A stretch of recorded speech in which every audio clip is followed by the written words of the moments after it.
welcome to the Makerspace. If it is your first time, please let staff know so you can fill out the student information and Makerspace usage agreement form. After that, please sign in and label to the space next to your name that you intend to use the 3D printers.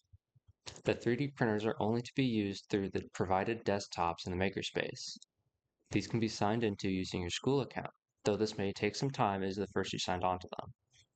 The slicer software that connects to the Ultimaker printers, the white cubes located on the right wall of the makerspace, is Cura Ultimaker, available on the desktop. The first step to using Cura is to set up the printer. A makerspace attendant or supervisor will be available to get that set up.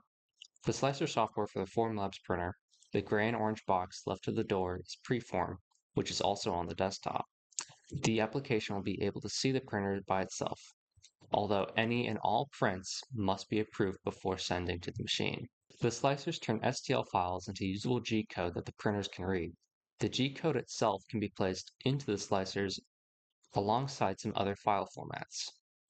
Some standard options in both slicers is the ability to resize prints and rearrange parts on the platter. The Cure offers a choice between two colors of filament separating supports into either of the two filaments in the printer head, and layer height options for increasing or decreasing vertical fidelity. The preform slicer offers increased fidelity overall to the Cura slicer and offers warnings for possible issues with prints. Files to be used with the 3D printers can be sourced from Printables, Thingiverse, or Tinkercad. The Makerspace does not recommend other sites as they could pose possible issues along the lines of malware.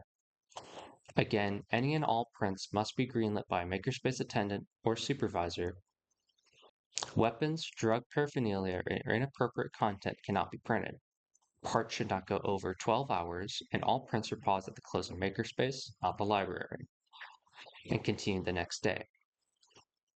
Prints will be retried by staff 2 times if the print turns to spaghetti. The printers have a queue so you can add a print for later down the line. Please attach a sticky note with your name on it so that the print can be stored and picked up later. Thank you. Enjoy Makerspace.